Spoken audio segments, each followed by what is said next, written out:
Hi, everyone. Welcome to another episode of Mold Talks. I'm your host, Michael Rubino, and today's very special guest, her name is Alexis. Alexis, thank you so much for taking the time out of your busy day to be with us here today and share your story. It means a lot to me, and I know it means a lot to the people listening.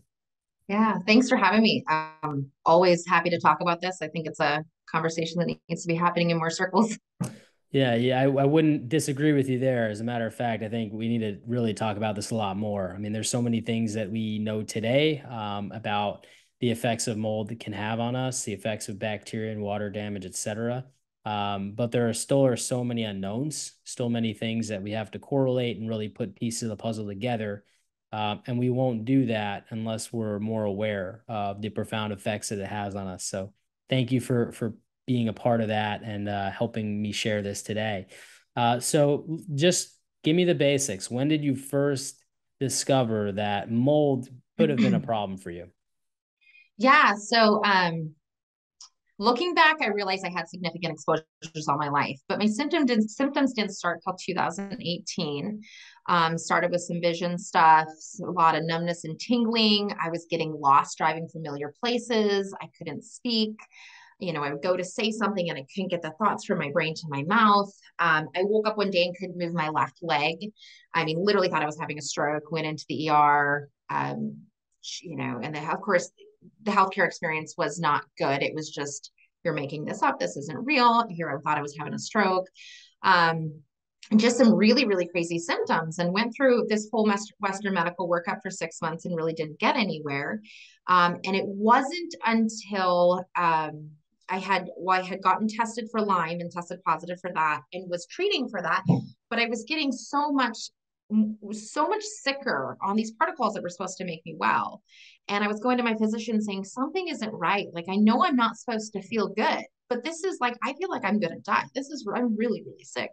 And she didn't really listen to me. And so I ended up leaving her practice and going to see another physician who, at that time, I discovered the book Toxic by Dr. Neil Nathan, who, for those that don't know, specializes in the sensitive patient. And I read his book and I just remember thinking, like, I felt seen. Like, he wrote this book about me. Here I was doing all the right things and I wasn't getting well. And so I asked my physician, can we consult with him? And my physician was phenomenal. And he said, yes, I don't have an ego. I love Dr. Nathan's work. Let's do it. So I applied. I got in. We had our first three-way call with Dr. Neil Nathan, and he said, yes, Alexis, you have Lyme. I see that in your testing, but you, per your symptoms, you're a mold patient. And that was the first time it had come on my radar. And yeah, that was the first mention of mold where everything clicked. And I went, okay, now I know what's making me sick. Hmm. That's really interesting. So it was through your own research, finding this book, reading this book, really resonating with that book and saying, this sounds like me, setting up an appointment with the author of that book and really Mhm. having that person dive to your labs and suspect that you had mold. Where do you think you were getting the exposure at that time? Oh gosh, where wasn't I getting the exposure? My childhood home, our basement flooded. My sister can remember the Barbie dolls floating in the basement. I had significant exposure during my time in the military. My tech school dorm room, my whole wall was black mold. And I was sick the whole time I lived in there. We lived on an island for 2 years from 2013 to 2015, which was like I call it mold capital of the world because everything molded. Your clothes molded, your car molded, your shoes molded. I know one woman lost all her wedding pictures because they just molded sitting in a box. There was just so much humidity that everything molded. The smell of mold is like nostalgic to me because it reminds me of my time on the island because everything just smelled like it over there. And then we had bought a home that was, 100 years old and had all sorts of water damage. We had a massive water loss, which was we were displaced from our house for 6 weeks while they came in and did a mitigation and tore up in the walls and put new flooring in. And and then even, and then we had gotten orders to California and we're living in an apartment while I was trying to get well and didn't realize it, but that had mold. Eventually, our AC unit had started leaking through the ceiling because it had frozen up. And I noticed every time I turned the air conditioning on, I felt even more sick. And come to find out, there had been prior water damage in that apartment. And we just, really everywhere we went, we were getting an exposure. So from that story, I mean, it's pretty difficult to avoid mold at that point because everywhere you go, it seems to follow you. Based upon the largest home survey ever done in 1994 by John Spangler, he said 50% of homes had water damage. I mean, 50% I think is pretty conservative. It's probably a I lot agree. higher, but it's pretty interesting because, once you are sensitive to mold, you really can't escape it. You kind of have to confront it head on and combat it and come up with different cost-effective ways to limit your exposure, right? You did it a lot in the military. You lived on the military bases most of the time. No, so other than my short time in the military, we had never lived in base housing until we got to California, and I was treating and already very, very sick. And we were trying to get into base housing because my kids went to school on base, my doctors were on base, and I couldn't drive. I was so sick. So I was like, we need a house on base. And they opened up what they called the flats, which was like these little remodeled condos. And we said, okay, but we have to mold test it first. And they wouldn't let us. They said, you sign the dotted line or you give it up. And we would have never gotten another house. I mean, we were in hotels at this point, pretty much Yeah. homeless. So we took the risk and moved in. And it wasn't until after that, we moved in, and I was like, well, this clearly is mold based on my symptoms, that we tested it and it came back atrociously high. Wow. It's my understanding that a lot of the military base housing is it's not actually run and managed by the military. There's independent No, contractors. Is that absolutely. accurate? That is accurate. Yes, Gulf Beatty is the company that runs them, and did just plead guilty to covering up many, many, many, many, many mold cases. Wow. Well, that is something that needs to be looked at and revisited because obviously this is putting our military in harm's way, which is a pretty criminal offense in my opinion, because these are the people that are serving and protecting us as a nation, and we need to serve and protect them as well. But yeah, it's my understanding that a lot of the problems that we deal with in housing issues are because we have third party housing companies, think management companies and landlords and things of that nature, where there's these big companies with third parties overseeing things, and their interest is keeping costs low, and that means poor maintenance, and that means issues that lead to mold, and that whole system needs to be revamped because guess who's suffering, right? It's us living inside Absolutely. these facilities. And I'm sorry that you had to go through that, and no one should have to go through that, military or otherwise. And I think that it happens far too often. Let's talk about what kind of happened after that. I mean, um, how did you how did you finally start to get out of this and start to get a sense of normalcy and get your health back in line so that you're not suffering? Yeah, well, it certainly wasn't a fast process. Rule number one is you have to get out of mold. And people, I'm in a practitioner in training right now, and still, like, you tell people that and they don't want to move, they don't want to remediate, they don't want to believe that you have to get out of that environment. So that really was step number one, and Dr. Nathan was very clear about that like this is like swimming upstream. We're not going to treat you until you can get out of the mold. And at this point, I was so sick. I weighed a little over 100 pounds. My hair was falling out. I was going into anaphylaxis. I couldn't eat anything. And so the only way out was my husband. He had done his 20 years in the military, and he submitted for retirement because we were like, we have to get out of California. We have to go somewhere to a different climate. Um, and it got denied originally. And then his commander kind of went up to bat for him and fought for it. And it ended up getting approved. We got 8 days from the day of it getting approved to when we had to be out. We didn't know where we were going to go. We didn't have a job. I mean, he was retiring from the career he'd had for 20 years. And some old neighbors of ours that we had in California, an older couple, had moved to Boise, and they opened their doors to us and let a family of five move in on them for 6 months. And of course, let us test the home, and came back low. Rana hurts me too. It came back low score. And for the first time in almost 2 years, I felt safe. I was out of mold, and I was able to really start focusing on the supportive therapies that were going to make me well.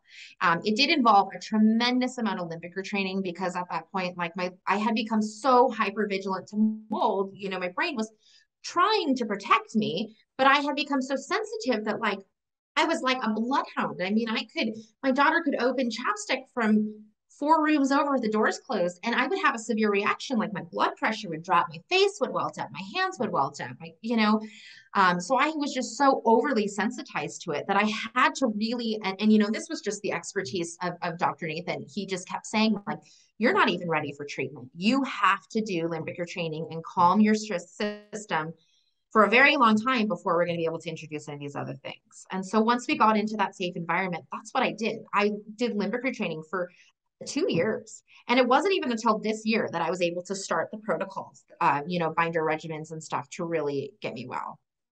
So over that 2 year period, when you're doing this limbic retraining, are you noticing any improvements through the limbic retraining that, because I think some people listening may go, well, if I have to wait 2 years just to even start the process to then get better, it feels hopeless. And Mm-hmm. yeah, I would love for you to kind of paint that picture. What were those 2 years like, and how did you get the motivation to keep going? Totally. Um, well, first of all, just getting out of the mold and being in an environment where knew I was safe. I had, for the first time through this whole journey, we had support and people that believed us. That in and of itself was tremendously healing. That coupled with a physician that was empathetic and caring and listened to me, like there's so much healing just in that. And having a doctor like Dr. Nathan say, you can get well. I know you're very sick, but you can get well. And that hope and that belief was a huge turning point for me. It was very helpful.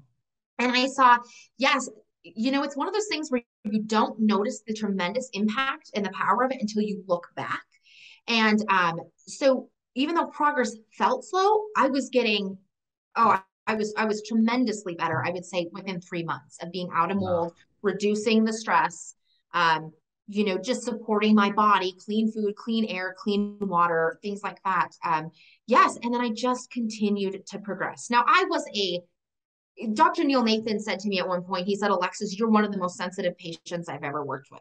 So coming from Dr. Neil Nathan, that's not a compliment. Like that says something about the Yeah. severity of how sick I was.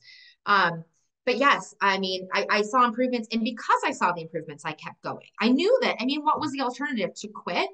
And, I wasn't going to get well doing that. And so my goal was to get to the point where I was calm enough and I could take the binders and saw progression all along the way was, little by little, oh, now I can tolerate this supplement.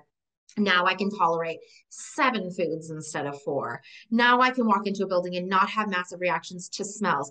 Hey, I'm getting to the point where I can go in somewhere and I'm not smelling mold everywhere I go. So there was definitely hope and progression happening every step of the way. Hmm. Yeah, it's really important to know because I mean, obviously, it hits everybody differently. Mm-hmm. If we learn anything through history, we understand that there's lots of things that we're exposed to in life: bacteria, mold, toxins, VOCs, formaldehyde, EMFs, you name it. Different people are going to react differently to certain things, and it's really important to know that because for so many people that are struggling with health and they're looking at their environment as a potential cause, it can get really confusing really fast because certain people may have instantaneous reactions when they move out. Certain people may not feel anything at all, or maybe not even aware that they're feeling different. And that causes conflicts internally in families. You said you had a great support system, which is fantastic. There are lots of people that do not have a great support system, and you're shaking your head no, so I'll let No, you chime in. I didn't have a support system. My husband was phenomenal. Um, Literally phenomenal. Say it just was so good to me. And my best friend, other than that, nobody believed us. I Mm, mean, the medical system, our families, it was, in fact, that was probably the hardest part about my entire journey. The support system that we had were these 2 old neighbors that, stepped up and opened their home, and they did as well believe us. And wow. were willing to support us in any way. But no, I would say the majority of my story was not filled with support. I'm so glad that your neighbors were, believing of you and opened their doors for you, because that is such a blessing to receive something like that. Society is, uh, let's just say, less than forgiving about some of these things. There's a lot of damage that's been done over the past couple of decades, such as mold's no big deal, throw some bleach on it. Yeah. That's just dirt. We've heard all these things.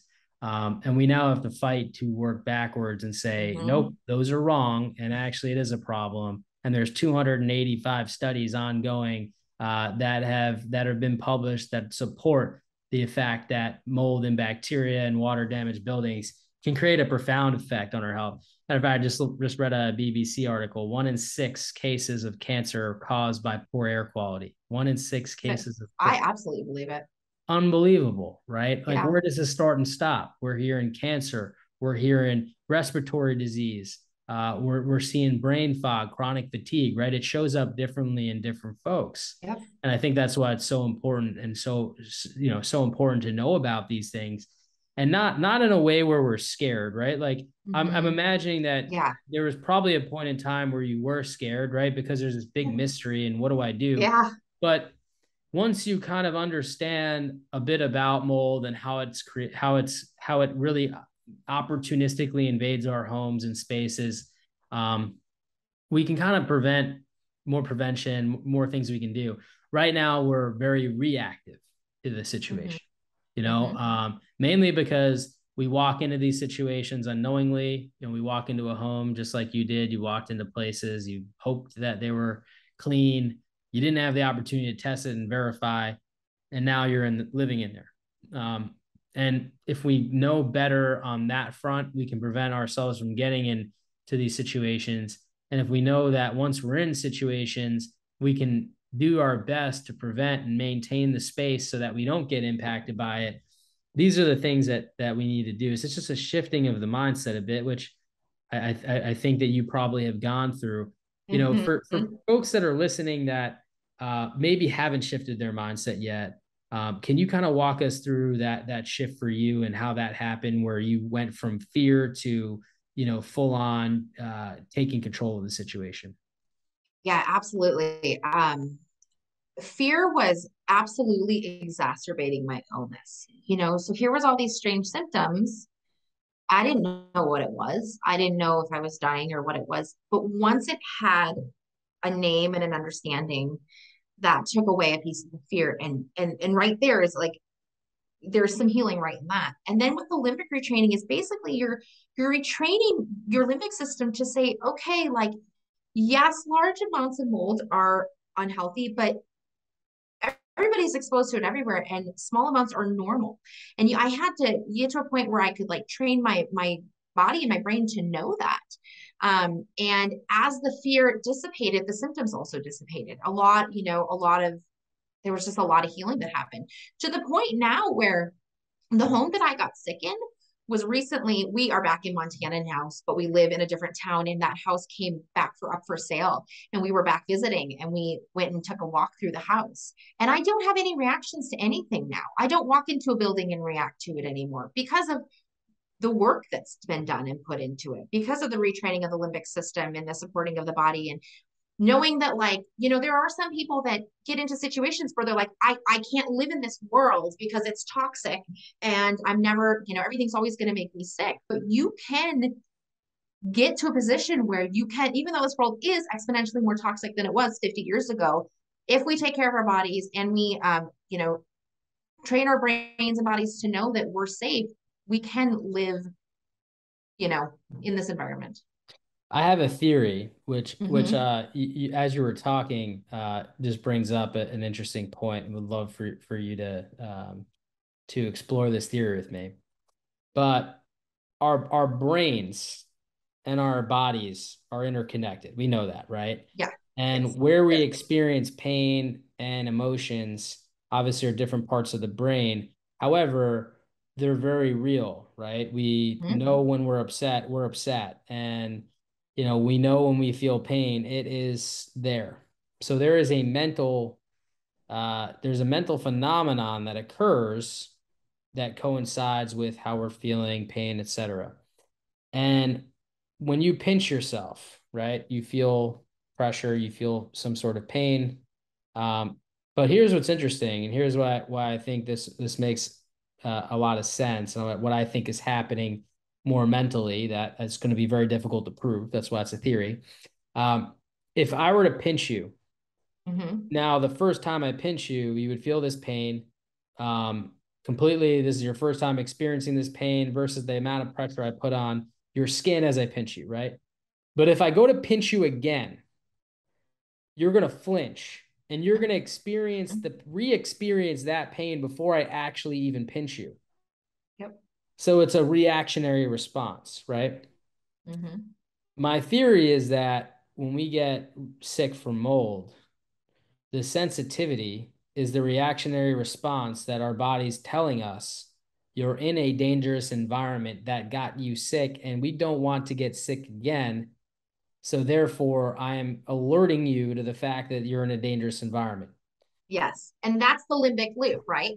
We get an exposure, we get sick, then the fear of that creates symptoms, and then the symptoms tell us something's wrong, and you get stuck in this loop. And that's where you have to go and you have to break that cycle. That's not to say mold isn't really making you sick. Mold is toxic, but it's this overreaction of our limbic system saying, I'm just going to start treating everything as a threat because it's our limbic system's job to make us survive, right? Like that's the ancient part of our brain. It's their job to make us survive. And so it's just doing its job, but it's like going a little too gung ho. It's become hyper reactive to where you're right. Like I would literally like I was reacting to supplements. I could look at a supplement and I would break out in hives and my throat would close because it's my brain trying to warn me, oh, that's not good.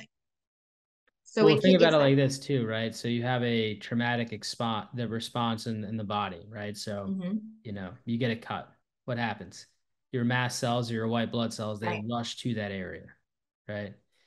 I'm not sure how many white blood cells would rush to the area if I pinched you, but I'm sure there's going to be some going Mm-hmm. in there ready to fight whatever's happening and making sure that there's no infection, right?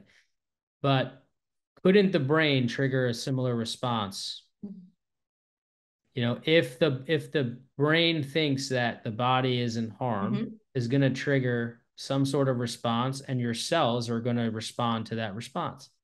This is Mm-hmm. what mast cell activation syndrome is, right? At the Yep. fundamental core. So, of course, you're overreactive. You're now sensitive to environments that, you know, you may or may not want to be sensitive to, may or may not, meaning, this may or may not be as toxic as whatever you experienced in the past. But your Mm-hmm. body thinks that there's too many similarities to what you've experienced in the past. Therefore, you have this response. Your white blood cells start rushing over to the areas that they would typically rush over to, which is going to be probably gut, brain, Mm-hmm. to fight an infection that is definitely happening, right? Because you're being exposed, but may not be to the level that your body thinks that it would be. And this is why I have this theory, just because there hasn't been great explanations of hypersensitivity. There's been some interesting um, phenomenons that have been occurring, but just from I try to make things as simple as possible and come up with great analogies to try to explain complex topics. And that to me seems like the a great theory of what is happening in a simple manner that people can understand and digest. But that's why that limbic retraining has been so successful for you, because you're basically trying to get your body out of that fight or flight response, right? And more into an environment that your body knows is actually safer than what once was, and you're in a position where you can heal, so it can shut down the walls that it's Mm-hmm. keeping up and the reactions that it's having. So it's actually very, very interesting. And I think that we just need to continue to study this and learn more about it, and we'll nail it down. But we won't continue to study it if we don't acknowledge that it's a problem in the first place. Absolutely. Yeah. Ashok Gupta, who created the Gupta program, which is one of the brain retraining programs that I did, he talks about it's like, I think he uses the Game of Thrones analogy where like everybody goes out to war. Well, now the war's over, but they don't realize it. And it's like, Mhm. no, go back. You can go back home. You don't need to keep defending the Right. castle. The war's over. But they don't know that. And that's why we're like psychological stress impacts us so much because our body has a physiological reaction to those things, especially when we're coming out of this period of like hypersensitivity or exposures. No, there's a PTSD that happens. I mean, there was a client's home Absolutely. that remediated, and a year or two later, she calls me. She had a leak in the basement. One of the pipes was leaking or something, Mm-hmm. and she called me full Mm-hmm. blown panic mode, like, "Oh my I God, believe it. do I need to rip out my entire basement? What do I need to do?" And it's like, well, did you build? Did you add anything to your basement since I've last been there? No, it's exactly the way it was. Okay, great. Well, you have semi-porous surfaces down there, such as concrete and wood. You don't have any Mm-hmm. drywall. No, what got wet? Well, the floor got wet, maybe some of the 2x4s. Okay, good. Well, when did it start leaking? Well, I come here every day, and so I know for a fact it came just a couple hours ago. Good. Well, you have 24 hours to Mm-hmm. try that place out, right? So you have dehumidifiers. Yes, I have some in the garage. Good. Bring those down, set them up, get it dry. And she just like sat down on the steps and like started crying. She's like, Oh, I feel like I'm crazy. I was like, no, you're being vigilant and you exactly. panicked, but it's rightfully so. Like you just went through this whole traumatic experience and fixed your home. And now something, happened to your home that, is causing a concern. This is all right. You're being vigilant. It's fine. Right. And, all of the steps that you expressed to me that you wanted to take that we discussed on this call is exactly the right steps, and you Right. got this, and you should have more confidence in yourself. You've learned a lot through this journey. You know what you're doing. But she wanted to feel like somebody was telling her she was doing everything that was correct, and she was. But that's the kind of PTSD that can trigger, and people don't realize that. And you Oh know yeah. it's really interesting because in my field, I came born out of remediation, especially after Hurricane Sandy when people got devastated. For like 7 years, I was trying to solve the problem of fixing homes that were supposedly fixed, but Mm. scientifically were Right. absolutely not fixed, right?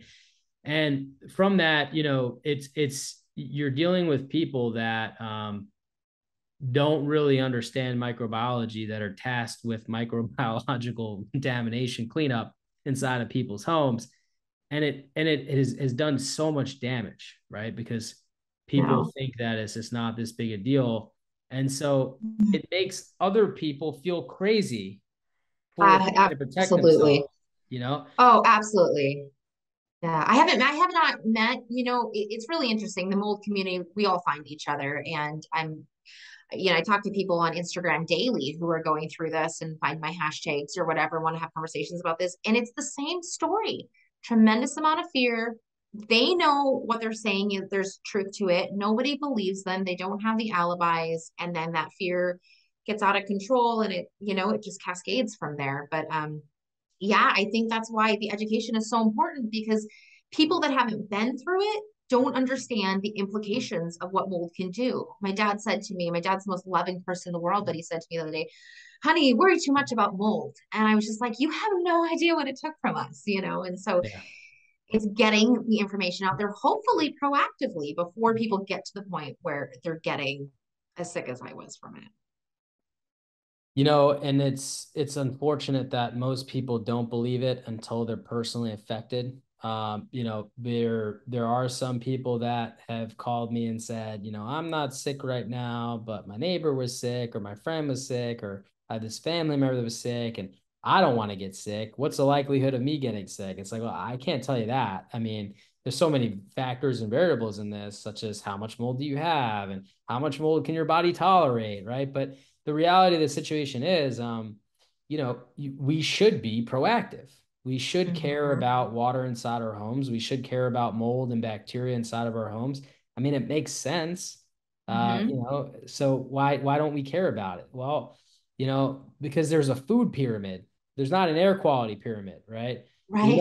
And the food Right. pyramid, get me started on that. That was, probably not the best pyramid for quite some time. Right. But it's like we've always been told that food and medicine is what equates to health. And, there was some time later that it's food, medicine, exercise. And now we're trying to say food, medicine, exercise, air quality, is really a more complete picture.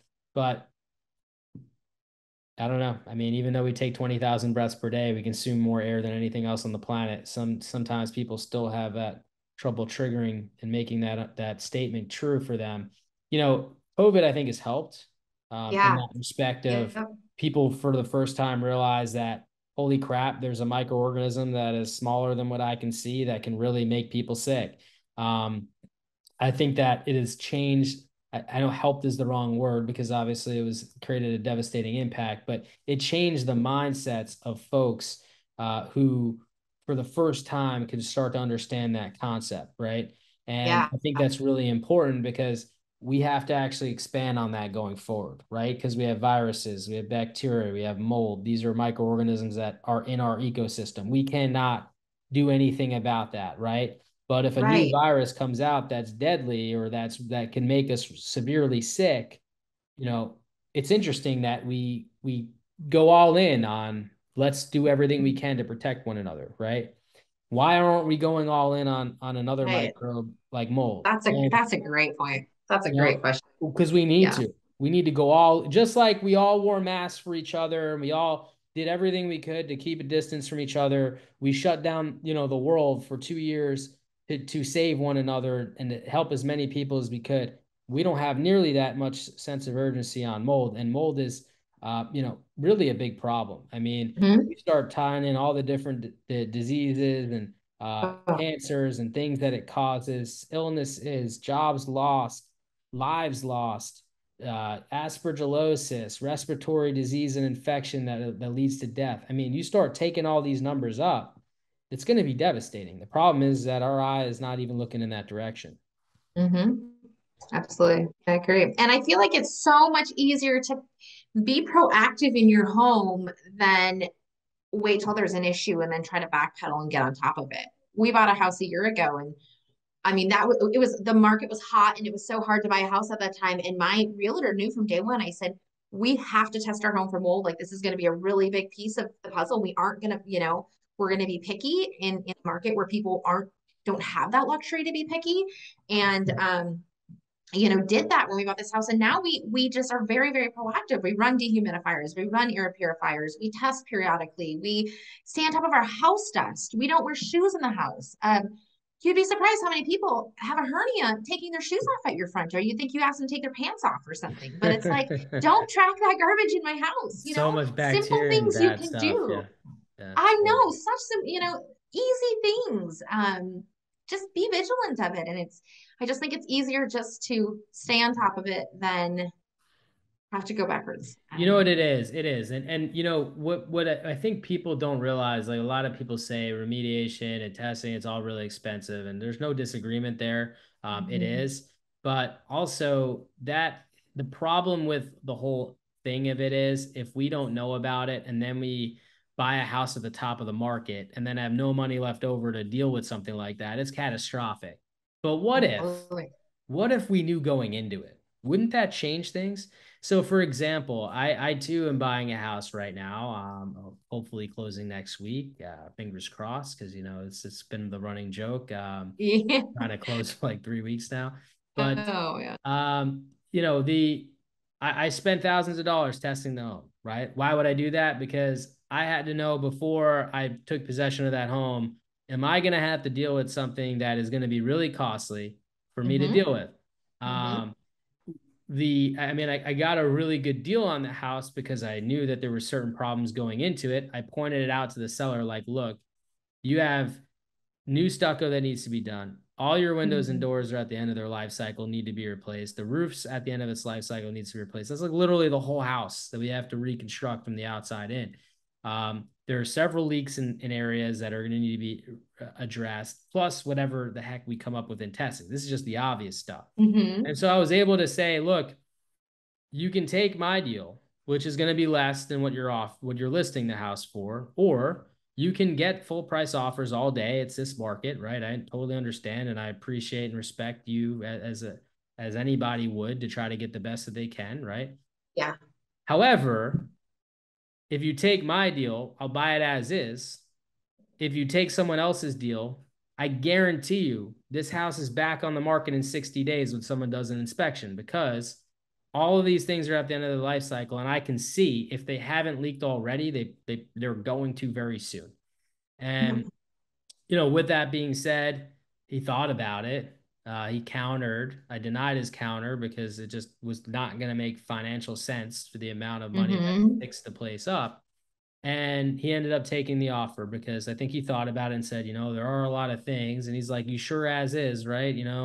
So, Mm-hmm. and then I got it home inspection to learn anything else that I may have missed with my own eyes, and reviewed that inspection report. And at the end of it, there was nothing additional that I wasn't already expecting.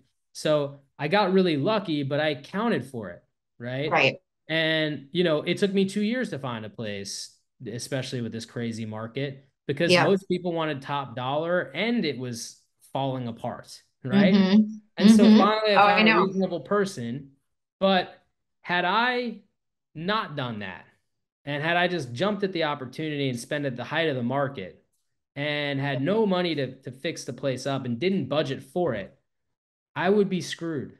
Mm-hmm. Even though I know what I know and I can do it myself, it's not practical. I would need help, right? And so it would cost me money. There are certain things that even though I know I have to buy new things like an HVAC machine or a new roof, those are things that I can't just do myself. I have to pay for. So we're all in the same boat. The difference is that we can do something about it if we arm ourselves with the knowledge and we go into things with that. We can do something about that. And I think that's really important because a lot of people, it's they're screwed because it's too late, or Yeah. someone took advantage of them because they didn't know at the time. Yeah, and that's just it, right? Educate yourself so you can advocate for yourself. If you don't have the education, you can't prevent it. Don't waive your home inspection. Do your due diligence and Yeah, know what you're going into. I post about this all the time. Like, go look underneath the sinks. Is there water spots? Look in the backs of the toilets. Like, check these things because they matter. Because once you're in that, locked into that, you're going to be paying a pretty penny totally. to get it fixed. Yeah, I mean we have rights, right? But they go so far, and you still have to pay your way until you have a resolution. And I think it's part of the problem too. Is like people run the gamble and say, well, if there is mold and I get sick, then I'll just break the lease. But when you factor in moving costs and the cost of the deposit and all these things, like even if you get some compensation back, it's months later. You're stuck. It puts you in hardship. And all it takes is just making sure, doing the best you can, right, to identify what sort of problems are you getting yourself into. And I know, I talk to people all the time. I know it's easier said than done. Things are Mhm. difficult. The market's crazy. You don't have time to test all these things, but you got to do the best you can, and you can't do the best you can if you aren't taking the time to educate yourself. Let me ask you this, knowing what you know today, how would you have done things differently in the past that might have made your journey go just a little easier for you? Um, I mean, I guess it depends at what point I have the knowledge. Obviously being very proactive about the home that you move into is huge.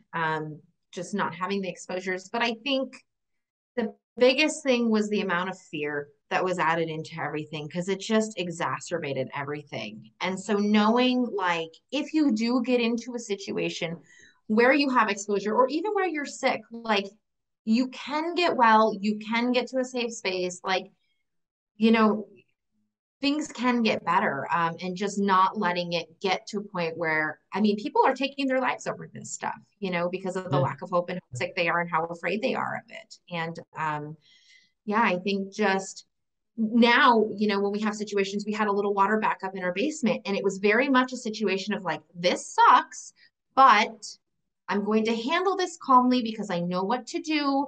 I know the steps. I know to do the dry out. I know to do this and retest and whatnot. And so just having the knowledge and having the faith that it will work out.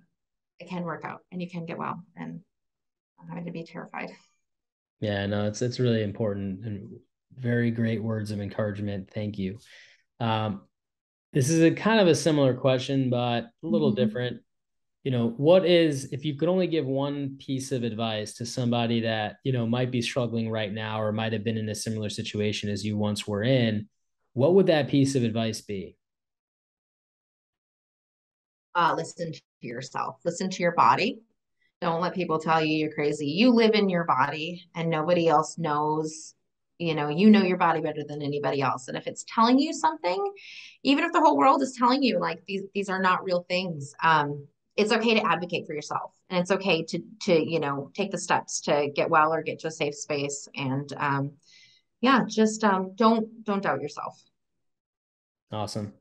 Well, thank you so much for coming on here today and sharing your story with us and having this nice table talk that we got to have and discuss some theories and all of the above. So I really appreciate it.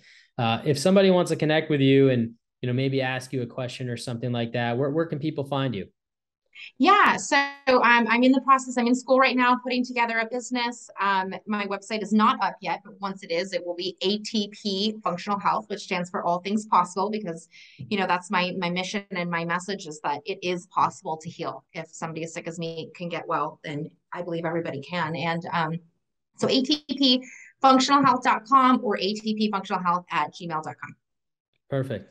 That's Yeah. awesome. Any Instagram or social media or anything like that? I am on Instagram. It's All Things Health MT for Montana. All Awesome. Things Health MT. Yes. Awesome. Well, Alexis, this was very great. Thank you so much for taking the time today. Really appreciate it. And hopefully the listeners listening have gotten some good perspective out of this and can learn from, kind of the entire journey and the process. And, the common messaging obviously is don't give up, have hope. All things are possible. And, you got to keep moving ahead and educating yourself is really the way through this. Yeah, great. Well, thank you for having me. Thank you.